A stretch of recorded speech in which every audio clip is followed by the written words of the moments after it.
ሰላም ጤና ይስጥልን ተመልካቾቻችን። በአማራ ክልል የሚካሄደው ጦርነት በዛሬው ዕለት በተለያዩ አካባቢዎች ተጠናክሮ ቀጥሏል። የአማራ ክልል ምስለኔ አስተዳደር በጦርነት ውስጥ መሆኑን በይፋ ዛሬ አስታውቋል። የአማራ ክልል ሰላምና ጸጥታ ቢሮ ባወጣው መግለጫ ጦርነት ውስጥ ነን፣ ጽንፈኛ ኃይል ብሎ የሚጠራው የፋኖችን ቡድን ለኤርትራና ለህዋት የሚላላክ በማለት የምንዋጋው ከወያኔና ከሻቢያ ጋር በመሆኑ ህዝቡ ከጎናችን ይሰለፍ ሲል የአማራ ክልል ሰላምና ጸጥታ ቢሮ ባወጣው መግለጫ አስታውቋል። ውጊያዎቹ በየአቅጣጫው እየተካሄዱ ነው። አብዛኛው የጎንደር ቀጠና በፋኖች እጅ ገብቷል። የአብይ አህመድ ሰራዊት ወደ ዞን ከተሞች እየተሰባሰበ ቢሆንም ዘግይተው የሚወጡ መረጃዎች እንደሚያመለክቱ ከዞን ከተሞችም እየለቀቁ ወደ ደብረ ታቦር፣ ጎንደር ከተማ እየተሰባሰቡ ነው። በሰሜን ሸዋ ያለው ሁኔታ እየተቀየረ ነው። የአገዛዙ ሰራዊት ለማጥቃት ሄዶ ኪሳራ ተከናንቦ ተመልሷል። በወቅታዊው የአማራ ክልል የህልውና ተጋድሎ ዙሪያ የዘውትር ተሳታፊያችን መስመር ላይ ሆኖ መረጃዎችን ያቀብለናል። ወደ አንተ አልፋለሁ። አውደ ውጊያዎች እንዴት ናቸው ትላንትናና ዛሬ?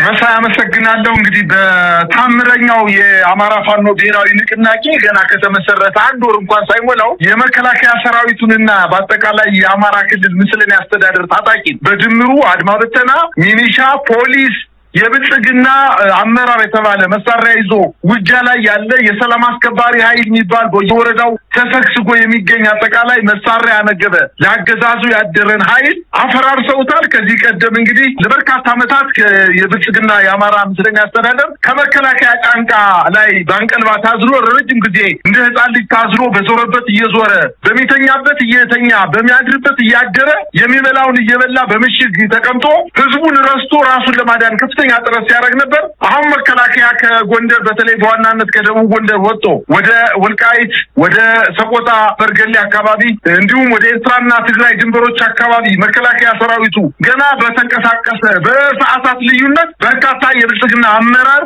ከሚኒሻ ከአድማ ብተናና ከፖሊስ ኃይል ጋር በመሆን ሽሽት ወደ ደብረ ታቦር ከተማ፣ ሽሽት ወደ ባህር ዳር ከተማ፣ ሽሽት የመከላከያ ለቋቸው ከሄደባቸው አካባቢ እየጠፋ ወደ ሰላም ቀጠና ወደሚባሉት ወይም የፋኖ ኃይሎች ወዳልደረሱበት ቦታ ጋቢ እየለበሰ የጎጃም አዘነ እየለበሰ ራሱን እየደበቀ ገበሬ አስመስሎ እየጠፋ እንደሚገኝና የፋኖ ኃይሎች ግን በተለያየ አቅጣጫ በተለይ ከደቡብ ጎንደር ከተማ በሚወጡ አራት ዋና ዋና መንገዶችን ጥርቅም አድርገው ዘግተው በአራቱም ጎዳና ላይ ጠፍቶ ሲሄድ የሚገኝ ብልጽግና በበርካታ ቁጥር እየተያዘ እንደሆነ ነው መረጃዎች የሚያመላክቱት። በተለይ በትናንትናው ዕለት ጠዋት የጀመረ የአራቱ የላይ ጋይንት ወረዳ ነፋስ መውጫ ከተማ ላይ በአራት አቅጣጫ በከተማዋን በመክበብ ባደረጉት ውጊያ በርካታ የአገዛዙ ጦር ጨምሮ ተንጠባጥቦ የቀረ የአገዛዙ የመከላከያ ጦርን ጨምሮ በርካታ የአድማ ብተና ኃይል ተገድሏል፣ እጅ ሰጥቷል፣ ቆስሏል፣ ተማርኳል። ከ130 በላይ ክላሽ ነው የተማረከው። አድማ ብተናና ሚኒሻ እውነት ለመናገር አልቋል ማለት ይቻላል። ንፋስ መውጫ ከተማ ላይ ከተማዋን በአብዛኛው በፋኖ ቁጥጥር ስር ውስጥ ገብታ ነበር ትናንትና።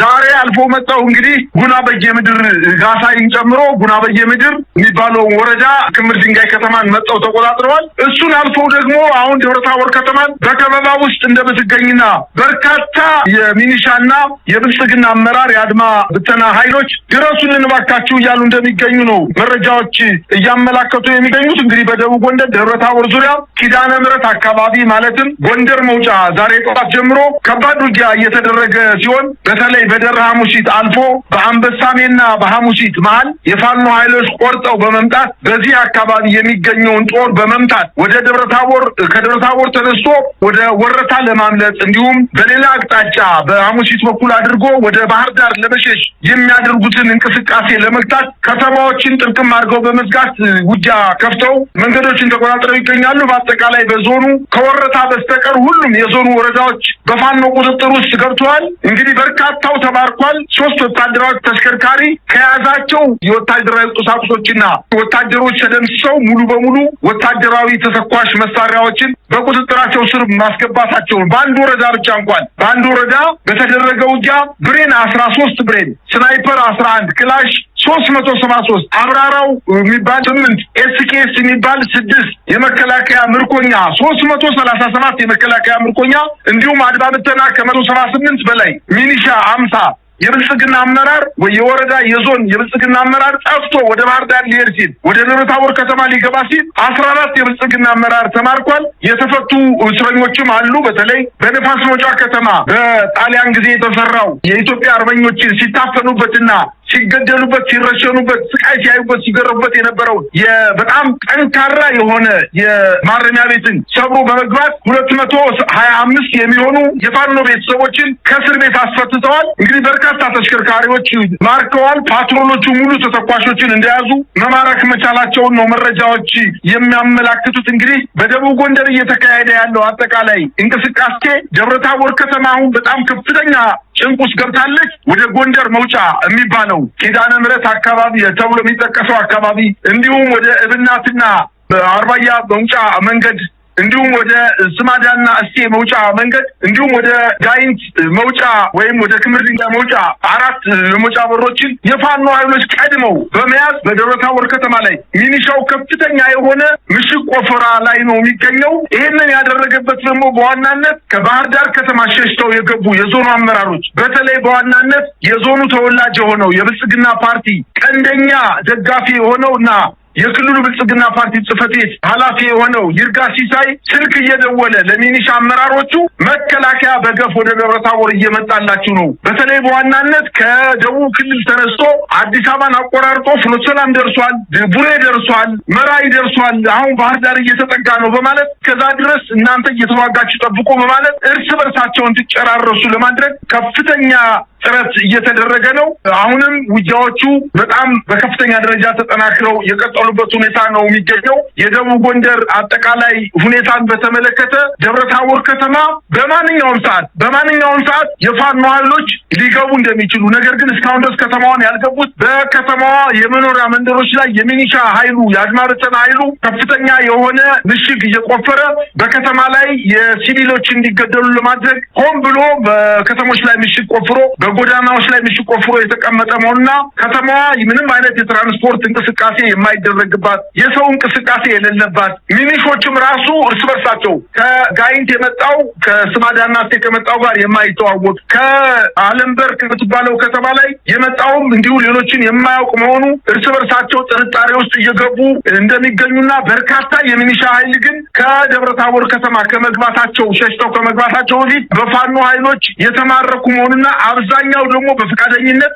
እጁን የሰጠ መሆኑን፣ ነገር ግን የደቡብ ጎንደር አጠቃላይ ዞን እኛ የብልጽግና አመራሮች ከፍተኛ የሆነ የፖለቲካ ስራ ሰርተን የፋኖ ኃይሎችን በትነናቸዋል፣ አድክመናቸዋል። ከእንግዲህ በኋላ በአድማ ብተናና በክልሉ በዞኑ ታጣቂዎች ዞኑን መቆጣጠር እንችላለን የሚለው ግምገማ የተሳሳተ ግምገማ መሆኑን ይጥቀን አይደለም። አንድ ሰዓት ሳይውል ሳያድር የፋኖ ኃይሎች ወረዳዎችን ሙሉ በሙሉ ሲቆጣጠሩ የብልጽግና አመራር ድረሱልን መከላከያ እባካችሁ ኑ ሊጨርሱ ነው በማለት በተማጽኖ ላይ እንደሚገኙና ነገር ግን ይሄንን የተገነዘበው የታጣቂው የሚኒሻ ኃይል የአድማ ብተና ኃይል በገፍ እየጠፋ ከህዝብ ጠገገት እየጠፋ የፋኖ ኃይሎችን እጅ እየሰጠና እየተቀላቀለ እንደሚገኝ ነው መረጃዎች የሚያመላክቱት። እንዲሁም በተለያዩ አካባቢዎች አሁንም ውጊያዎች ተጠናክረው የቀጠሉበት ሁኔታ አለ። በተለይ አርማጭሆ መኮይ ከምትባል ከተማ ላይ የፋኖ ኃይሎች የሁለቱ እዞች የተጣጡ 2 ሻለቆች መኮይ ወደምትባለው ከተማ ዘልቀው በመግባት ከፍተኛ የሆነ ማጥቃት በመፈጸም በመኮይ ከተማ የነበረውን የአገዛዙን ጦር ካምፕ በማጥቃት ሙሉ በሙሉ መቆጣጠራቸውን አስታውቋል። ከ36 የሞርተር ቅንቡላ መራረካቸውና ስናይፐሮችንና ዲሽቃዎችን አንድ ሙሉ ወታደራዊ ተሽከርካሪ ተተኳሽ ጦር ካምፑ ላይ ማግኘታቸውንና በዛ የነበረው የመከላከያ ሰራዊትና የአድማ ብተና ኃይል ሙሉ በሙሉ መፍረሱንና ወደ ወረዳዋ ከተማ መሸሸት መቻሉን ነው መረጃዎች የሚያመላክቱት። አሁንም በጣቁሳ ወረዳ ድኩል 40 ከምትባለው ከጣቁሳ ከተማ 40 ኪሎ ሜትር ርቀት ላይ ወደምትገኝ ወደ ቋራ መንገድ ወደ ሻውራ መንገድ አማካይ በምትገኘው ድኩል 40 ከተማ ላይ ለሁለተኛ ተከታታይ ቀናት የአማራ ፋኖ ብሔራዊ ንቅናቄ ጎንደር ጠቅላይ ግዛት ጥቃት በመፈጸም በርካታ የመከላከያ ሰራዊትን መደምሰስ የድኩል አርባ ከተማን መቆጣጠር ችሏል። ይሄው ጠቅላይ ግዛት እዙ በደምቢያ ሰቀልት በተባለ ቦታ ላይም ተወሮ ሌላ ሻለቃ በመምጣት ሰቀልት ከተማን እንዲሁም ጨውድባንና ጫንድባ የሚባሉ የጣቁሳና የጭልጋው ወረዳ አዋሳኝ ቀበሌዎች ከተሞችን መቆጣጠራቸውን አስታውቀዋል። ደብረታቦር ግን ምንም ከተማው ጭንቅ ውስጥ መግባቷንና ዛሬ እነሱ በከተማዋ ላይ ከፍተኛ ጭንቀት ውስጥ መግባታቸውን በተለይ ማህደረ ማርያም፣ ብናት መውጫ፣ አለምበር፣ ጋሳይ፣ ጎንደር መውጫ ተቆጣጥረው ከፍተኛ የሆነ ድብታና ጭንቀት ውስጥ መግባቷን ከተማዋን ለማወቅ ተችሏል። እንግዲህ የብልጽግና አመራርና ሚኒሻ ነፋስ መውጫ ወረዳና መካነ ኢየሱስ ከተሞች ላይ በመሰባሰብ ራሱን ለመከላከል ሙከራ ያደረገ ቢሆንም በተለይ በዋናነት የታች ጋይንት የላይ ጋይንትና የጉና ወረዳ አመራሮች ሚኒሻና አድማ ብተና ኃይሎች ንፋስ መውጫ ላይ ተሰብስበው ነበረ። ነገር ግን ንፋስ መውጫን ተከታትሎ በመምጣትና በከተማዋ ከበባ በመፈጸም እነዚህ የአድማ ብተና የሚኒሻና የፖሊስ የብልጽግና አመራሮች ከፍተኛ ጉዳት እንደደረሰባቸው፣ በሌላ አቅጣጫ ደግሞ የሰዴ ሙጃ ወረዳና የስማዳ ወረዳ ወግዳ ከምትባለው ከተማ ላይ የብልጽግና አመራሮች የወረዳውን በጀት ሙሉ በሙሉ ከባንክ በማውጣት በመኪና ጭነው ሲሄዱ የባንኩን ገንዘብ ይዘው ወደ ባህር ዳር ለመሸሸት ጥረት ሲያደርጉ የፋኖ ኃይሎች ቆረጣ በመፈጸም በአንበሳሜ በኩል አቋርጠው ወደ ባህር ዳር እንዳይሸሹ በማድረግ በማፈን እነሱን የመለሷቸው ሲሆን በወግዳ ከተማ የነበሩት አመራሮች ተመልሰው ወደ ወግዳ ከተማ ሲሄዱ ከከተማዋ ተከታትሎ በመግባት በርካታ ሚሊዮን ገንዘብ በእጃቸው ማስገባታቸውን ለማወቅ ተችሏል። እንዲሁም የእሴና አንዳቤት ወረዳ መካነ ኢየሱስ ላይ አሁንም ከፍተኛ የሆነ ምርት የተመቱ መሆናቸውን ነው መረጃዎች እያመላከቱ የሚገኙት። በሌላ ዜና በሰሜን ሸዋ አሁንም ውጊያው በጣም በከፍተኛ ደረጃ ተጠናክሮ እንደቀጠለና በተለይ በመኩይና ጣርማ በር ተብሎ በሚጠቀሱ ከተሞች ላይ የፋኖ ኃይሎች ወደ ከተማዋ ዘቀው በመግባት በወታደራዊ ካምፑ ላይ ጥቃት በመፈጸም በርካታ የአገዛዙ ጦር መደምሰስ መቻላቸውን፣ በሌላ ዜና ደግሞ በቤንሻንጉል ጉሙዝ ክልል ፓዊ መንደር 24 ተብሎ በሚጠቀሰው የአገዛዙ ጦር ካምፕ ላይ ጥቃት ከትናንት ወዲያ በፈጸሙት ከባድ ጉዳት እንደደረሰባቸውና በተደረገው ውጊያ 3 ብሬን፣ 55 ክላሽ፣ 4 የቃታ መሳሪያ፣ 6 ኤስኬስ በርካታ ተተኳሽ መማረካቸውን አስታውቀዋል። በአጠቃላይ በአማራ ክልል ከፍተኛ ጦርነት እየተደረገ ሲሆን የአገዛዙ ጦር ሙሉ በሙሉ እየሸሸ ወደ አንድ አካባቢ እየተሰባሰበ እንደሆነ፣ በሰሜን ሸዋ እንዲሁ የኔትወርክ ዘግቶ የአማራ ፋኖ ብሔራዊ ንቅናቄ አመራሮችን ለመምታት እና የሰራዊቱን ለመበታተን ከፍተኛ ወታደራዊ ዘመቻ ያደረገ ቢሆንም ተመቶ ከበርካታ አካባቢዎች በተለይ ከጦር ቀጠናዎቹ እየሸሸ ወደ ከተማ ወደ ነበሩት የጦር ካምፖች ላይ እየተሰባሰበ እንደሆነና በዛሬው ዕለት በበርካታ ቦታዎች ላይ ተቋርጦ የነበረው የኔትወርክ እና የስልክ አገልግሎት ተመልሶ ወደ አገልግሎት መጀመሩና በአጠቃላይ ጦርነቱ 11ኛ ጊዜ ዘመቻ ያወጀው ጦርነት ከሽፏል ማለት ይቻላል። መሳይ እንግዲህ ብዙ ነገሮችን ማንሳት ይቻላል። በአማራ ክልል ያለው ቀውስን በአጠቃላይ ጦርነቱ ወዴት እያመራ እንደሆነ ግልጽ ሆኖ ለኢትዮጵያ ሕዝብም ለዓለም አቀፉ ማህበረሰብም እየታየ ይገኛል። አብይ አህመድ ከውጭም ከውስጥም እሳት እየለኮሰ ነው። ዛሬ የወጣው የሮይተርስ ዘገባ የሚያመለክተው አብይ አህመድ በሱዳኑ የእርስ በርስ ጦርነት እጁን ማስገባቱን የሚያረጋግጥ ነው። ቤኒሻንጉል ጉሙዝ ክልል ለአማጺው የማመድ ደጋሎ ኃይል የጦር ሰፈር መስጠቱን የተመለከተ ዘገባ ነው በሮይተርስ የተመለከተው። እንግዲህ መረጃው ሾልኮ ወጥቶ ነበረ፣ በተለያዩ ጊዜ ይገለጽ ነበር። አሁን ሮይተርስ ባደረገው የምርመራ ዘገባ ይህንን ክስተት አጋልጦታል። ዓለም በዚህ ጉዳይ ላይ ምን አይነት ምላሽ ይሰጣል አብረን የምናየው ነው። አብይ አህመድ ኢትዮጵያ ውስጥ በተለያዩ ክልሎች ጦርነት ውስጥ ይገኛል። በዙሪያው ደግሞ እንደዚህ ባሉ የሱዳን የእርስ በርስ ጦርነት ውስጥ የተባበሩት አረብ ኤሚሬትስን ፍላጎት ለማስፈጸም ደፋ ቀና እያለ መሆኑን ነው የተረዳ ነው። እንግዲህ በአማራ ክልል የሚካሄደው ውጊያ ለአብይ አህመድ ወሽመጥ የሚቆርጥ ሆኖበታል። ሰራዊቱ ወደ አንድ ማዕከል መሰባሰቡ ብቻ ሳይሆን በመላ ሀገሪቱ በተለያዩ ቦታዎች የሚገኙትን ኃይሉን በሙሉ አሰባስቦ ወደ ሰሜን አቅጣጫ እያጓጓዘ እንዳለ መረጃዎች ከምስል ጋር ተደግፈው እየመጡ ይገኛሉ። ሀገሪቱን ወደ ሙሉ ጦርነት ሊያስገባት በቋፍ ላይ ይገኛል። እንግዲህ ጦርነቱ ከተጀመረ 4 አይነት ጦርነት እንደሚሆን ይጠበቃል። ከፋኖ ጋር፣ ከኤርትራ ጋር፣ ከህወሓትና በሱዳን እጁን ያስገባበት ጦርነት። ምናልባት ሶማሊያም ይህን አጋጣሚ ተጠቅማ በአብይ አህመድ አገዛዝ ላይ ተጽዕኖ ለመፍጠር የምትጠቀመው ነገር ካለ የሚታይ ይሆናል። ሰውየው አገሪቱን ወደ አጠቃላይ ውድቀት ውስጥ እየከተታት እንዳለ ለኢትዮጵያውያን በግልጽ እየታየ ይገኛል። እስቲ የአማራ ክልል ምስለኔ አስተዳደር የሰጠው መግለጫ ደግሞ እንመልከት። መግለጫው ባጭሩ ሲቀመጥ የአማራ ክልል ሰላምና ጸጥታ ቢሮ እንግዲህ ኦፊሻል የሆነው ይፋዊ የሆነውን ድረገጹ ላይ የተገኘ መረጃ ነው። መግለጫውን በአጭሩ አስቀምጦታል። እየተዋጋን ያለነው ከመንገድ ጠራጊው ጽንፈኛ ፋኖ ማለት ነው ጽንፈኛ ጋር ብቻ ሳይሆን ከወያኔና ሻቢያ ጋር መሆኑን ህዝባችን እውነታውን ማወቅ ይኖርበታል። አሁን በአማራ ክልልም ሆነ በመላው ኢትዮጵያ ውስጥ የሚካሄዱ ግጭቶች አመራር የሚሰጣቸውና ሎጂስቲክ የሚቀርብላቸው ከመቀሌና አስመራ መሆኑን ህዝባችን ማወቅ አለበት። ወልቃይት ጠለምትና ራያን ለመውረር የቋመጠው ቡድን ለውስጥ ባንዳው ጽንፈኛ ኃይል የተሰጠው ተልዕኮ ከውስጥ ግጭት በመፍጠር ወደ ድንበር የሚሄደው የመከላከያ ሰራዊትን በየዞኑና ወረዳው ተወጥሮ እንዲቆይ በማድረግ ያለምንም ከልካይ ወልቃይት ጠለምትና ራያን መቆጣጠር ነው። ስለሆነም የምናካሄደው ውጊያ ከላኪዎቹ ታሪካዊ ጠላቶቻችንና ከተላላኪው የውስጥ ባንዳና ጽንፈኛ ኃይል ጋር መሆኑን መላው ህዝባችን አውቆ አካባቢውን በንቃት መጠበቅና በራስ አቅም የህግ በላይነትን ማስከበር ይገባል። ሰራዊታችን ዛሬም እንደትናንቱ በተጠንቀቅ ድንበራችንን እየጠበቀ ይገኛል የሚል መግለጫ ነው ያወጣው የአማራ ክልል ምስለኔ አስተዳደር ሰላምና ጸጥታ ቢሮ። ብዙ ጥያቄዎችን ያስነሳል። በዋናነት በይፋ ክልሉ ጦርነት ውስጥ መሆኑን አብይ አህመድ በብልጭልጭ ሪዞርቶችና የኮሪደር መልኮች የኢትዮጵያን ገጽታ ለመሸፈን ይሞክራል። ነገር ግን የማይደበቅበት ሸፍነው የማይዘልቁት ግዙፍ የሆነ አደጋ እየመጣ ነው። ከወዲሁ የክልሉ መንግስት አምኗል። የሚቀረው የፌዴራል መንግስቱ ነው። ለማንኛውም ምን ማለት ይቻላል በመግለጫው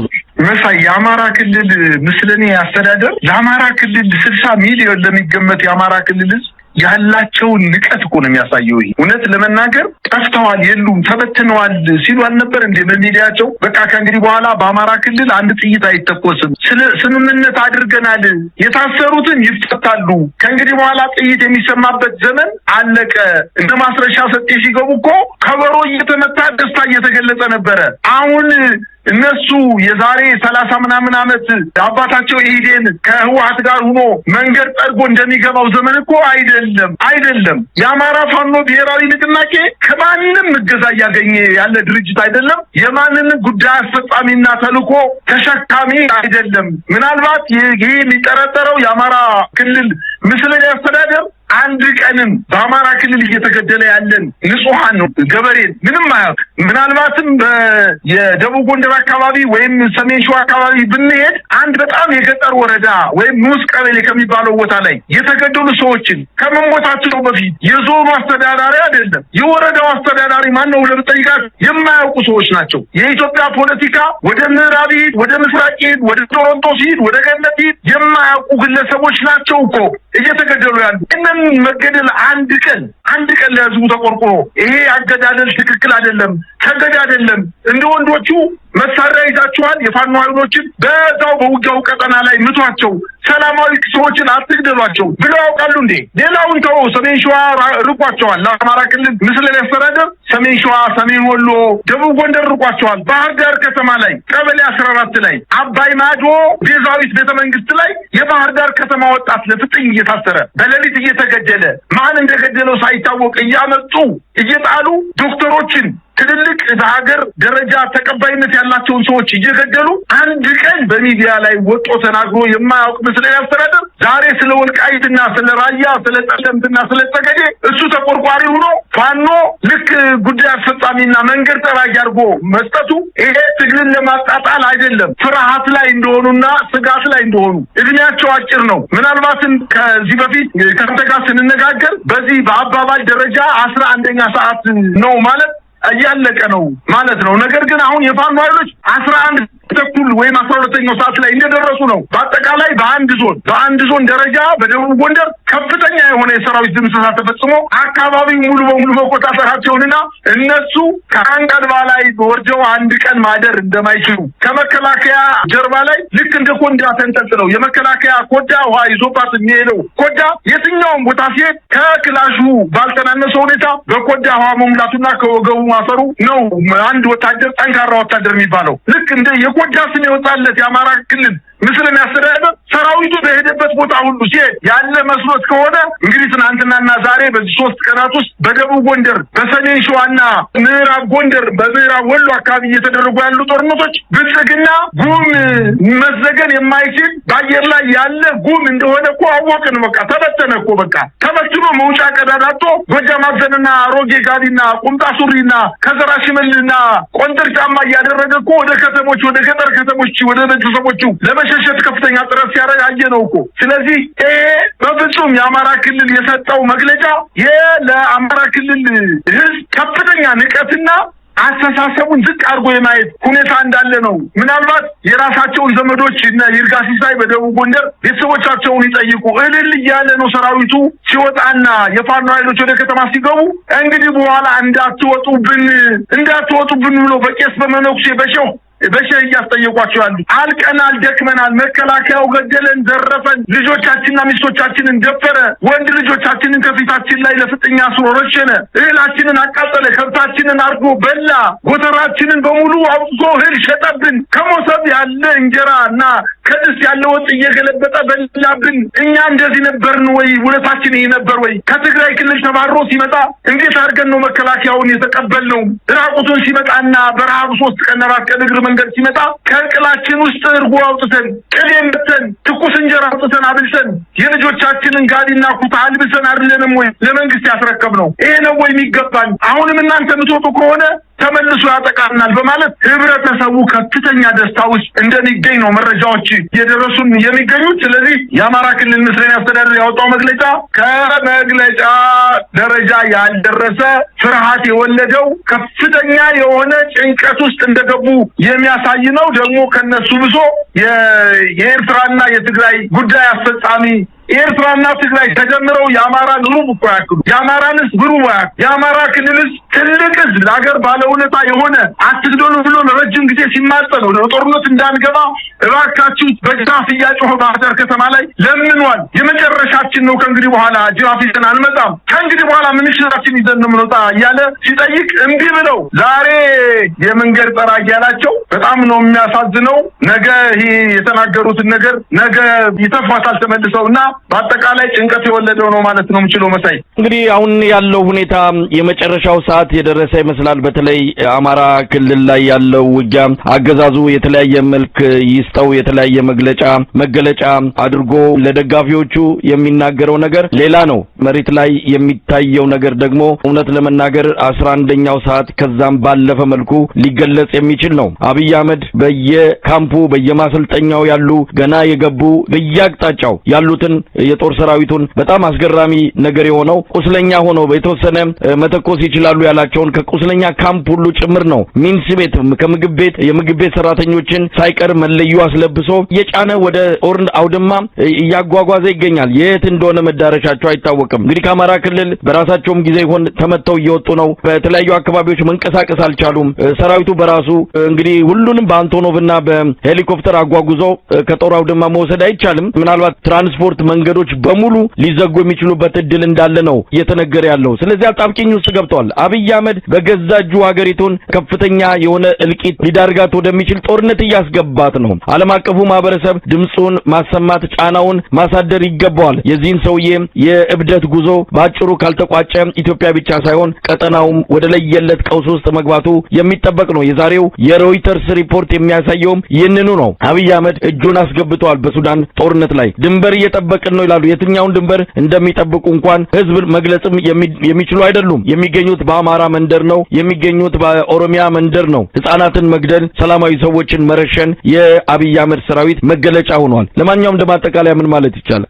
መሳይ ይሄ ስርዓት እኮ በተለይ በዋናነት የሀገሪቱ ቁንጮ የሆነው ጠቅላይ ሚኒስትር አብይ አህመድ ሀገርን እየጠላ ህዝብን መምራት የሚፈልግ መሪ ነው። በአጠቃላይ ህዝብን ወደ ውርደት ያመጣ መሆኑን እኮ ዛሬ የሮይተርስ ዘገባ እኮ ጦርነቱ በኢትዮጵያ ብቻ አይደለም ቀጠናዊ ለማድረግ ከፍተኛ ጥረት እየተደረገ ነው። በትግራይ አካባቢም ጦርነቱን ለማስፋት ጥረት እያደረገ ያለው በፋኖ ኃይሎች ከፍተኛ ሽንፈት ስለደረሰበት የአማራ ክልል ሙሉ በሙሉ ለቆ በመሄድ ቀጠናዊ የሆነ የድንበር ሀገሮችንና ጎረቤቶችን በመተናኮስ ለዓለም አቀፍ ሀገራትና መንግስታት አቤት ለማለት ካልሆነ በስተቀር ይሄ ራሱን ወንበሩን ማስጠበቅ ያልቻለ የብልጽግና መንግስት እንዴት አድርጎ ነው ድንበርን ሊጠብቅ የሚችለው? አሳልፎ እየሰጠ በፈቃደኝነት አሳልፎ እየሰጠ ከኢትዮጵያ ሕዝብ ውክልና ሳያገኝ ድንበርን እናንተ ይህን ድንበር ውሰዱ፣ እናንተኛዎቹ ሀገሮች ደግሞ ይህን ድንበር ውሰዱ እያለ በጅቡቲ ሳይቀር አስንቆ የኢትዮጵያን 130 እና 140 ሚሊዮን የሚገመትን ገንዘብ የበሬ ግንባር የምታክል በጣም ጥቂት በኢትዮጵያ ሙሉ በሙሉ ጥገኛ የሆነች ሀገር በድሮንና በሄሊኮፕተር ወደ ኢትዮጵያ ድንበር ጥሳ በመግባት ህዝቦቻችንን እየፈጀ ያለ ጎረቤት ሀገር ታይ ብሎ ማሳረፍ ሳይችል የትኛው ድንበር አስጠባቂ ሆኖ እንደመጣ ሊታወቅ አይችልም። ይሄ በዋናነት ዛሬ ሮይተርስ የተባለው የዓለም አቀፍ የዜና ወኪል የአብይ አህመድ አገዛዝ ቤንሻንጉል ጉሙዝ ክልል መንጌ በተባለ ወረዳ ላይ የሱዳን ፈጥኖ ደራሽ ኃይሎችን ወታደራዊ ስልጠና የሚሰጥበት ማቋቋሚያ ወታደራዊ ጣቢያ ማቋቋሙንና ከ4000 በላይ ወታደሮች የሱዳን ወታደሮች በተለይ የሱዳን ፈጥኖ ደራሽ የሚባሉት አርበኞች የሚባሉት ኃይሎችን ለማሰልጠን ወደ ካምፑ ኃይል ማስገባቱንና አብዛኛዎቹ ደግሞ በሌላ ወገን ደግሞ እዛው ማሰልጠኛ ጣቢያ ላይ በርካታ ኢትዮጵያውያን በዛ ወታደራዊ ማሰልጠኛ በኤሚሬትስ በጀት ስልጠና እየወሰዱ እንደሆነና ምናልባትም የኢትዮጵያ ወጣቶች ወደ ሱዳን የእርስ በርስ ግጭት ውስጥ አስገብቶ አሁንም ግጭቱን ቀጠናዊ ለማድረግ በጣም በከፍተኛ ደረጃ እየጣረ እንደሚገኝ ነው።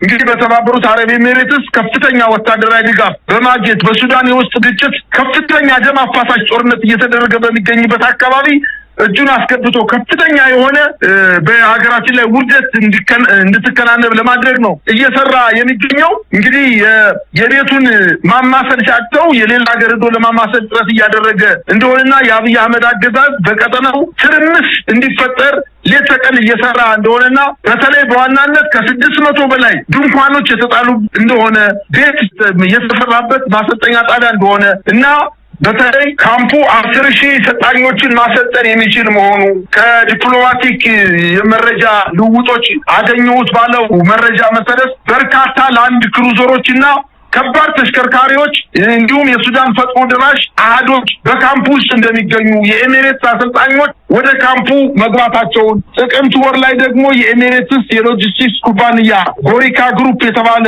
አርማ ያዘለ ከባድ ተሽከርካሪዎች በአሶሳ በኩል አድርገው ወደ ማሰልጠኛው ሲገቡ መታየታቸው ይህ የሮይተርስ ዘገባ አንድ የኢትዮጵያ መንግስት ከፍተኛ ባለስልጣንን ማኝ ጠቅሶ እንደዘገበው ለመረዳት ችለናል። እንግዲህ ግንባታውን የኤሚሬትስ መንግስት ወይም የተባበሩት አረብ ኤሚሬት መንግስት በገንዘብ እንደደገፈው ወታደራዊ አሰልጣኞችን እና የወታደራዊ ቁሳቁሶችን ድጋፍ ይህቺው ሀገር ኤሚሬትስ እንደደገፈች ከባለፈው ዓመት ሚያዝያ ወር ጀምሮ የደን ምንጠራ በወታደራዊ ማሰልጠኛው ላይ የደን ምንጠራና የብረት ጣሪያ መትከል መቻላቸውንና ቁሳቁሶችን ማስገባታቸውን ከ640 በላይ ድንኳኖች መጣራቸውን በሳተላይት ባገኘሁት ባለው መረጃ መሰረት አሰራጭቷል። ይሄ እንግዲህ በአጠቃላይ ስንመለከተው ቀጠናዊ የሆነ ትርምስ ለመፍጠር የተባበሩት አረብ ኤሚሬትን ጉዳይ በአገር ውስጥ በሱዳን ጣልቃ በመግባት ጉዳይ አስፈጻሚ በመሆን የድለላ ስራ ብቻ እየሰራ እንደሆነ ነው መረጃዎች እያመላከቱ የሚገኙት። እንግዲህ በኋላም ምልምሎችን የያዙ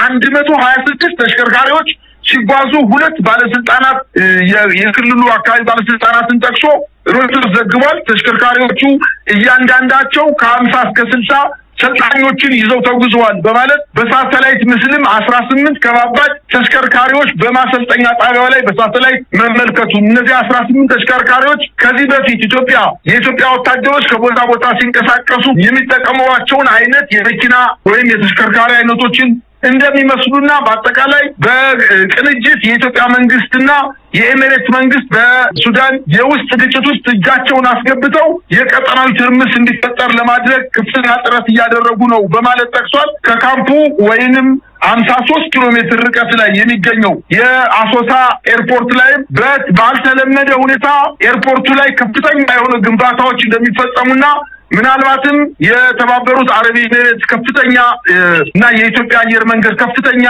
በቃጫኝ አውሮፕላኖች ማሳረፍ የሚችል የግንባታ ስራዎች እየተሰሩ እንደሆነ ቀጠናዊ ትርምሱን ዘለቄታው ለማስፋት የኤሚሬትን ጉዳይ ለማስፈጸም ታትሮ እየሰራ እንደሆነ ነው የሚገኘው። ይሄ ከኢትዮጵያ ፍላጎት ውጪ መሆኑንና በአጠቃላይ ኢትዮጵያ በቀጠናው ላይ ረባሽ መንግስት እንዳላትና ይሄን መንግስት ማጋለጡን ነው ሮይተርስ ዛሬ በዘገባው ያመላከተው። መረጃዎች አሁንም እየመጡ ይገኛሉ። በተለይም የአብይ አህመድ አገዛዝ ከፍተኛ የሆነ አፈሳ እያከናወነ ነው። ማንኛውም እድሜው የደረሰም ያልደረሰም ወጣት እየታፈሰ ማሰልጠኛ ካምፖች በቀጥታም ወደ ግንባር እንዲሄድ እየተደረገ ነው። እንግዲህ በማስ በእንደዚህ በብዛት በቁጥር ወደ ጦርነቱ ለመማገድ ውሳኔ ላይ የደረሱ ነው የሚመስለው። ከዚህ በተጨማሪ ተሽከርካሪዎችን በግዳጅ እየወሰዱ እንደሚገኙ ነው የተሰማው። የብልጽግና የመከላከያ የፌዴራል ፖሊስ የትራፊክ ፖሊስና የብሔራዊ መረጃና ደህንነት አገልግሎት በቅንጅት ሆነው ትራንስፖርት አገልግሎት የሚሰጡትን በአዲስ አበባ ከተማ የሚገኙ ከባድ የደረቅ ጭነት ተሽከርካሪዎችንና እንደዚሁ ሎቤዶችን በግዳጅ በመሰብሰብ ወደ ተለያዩ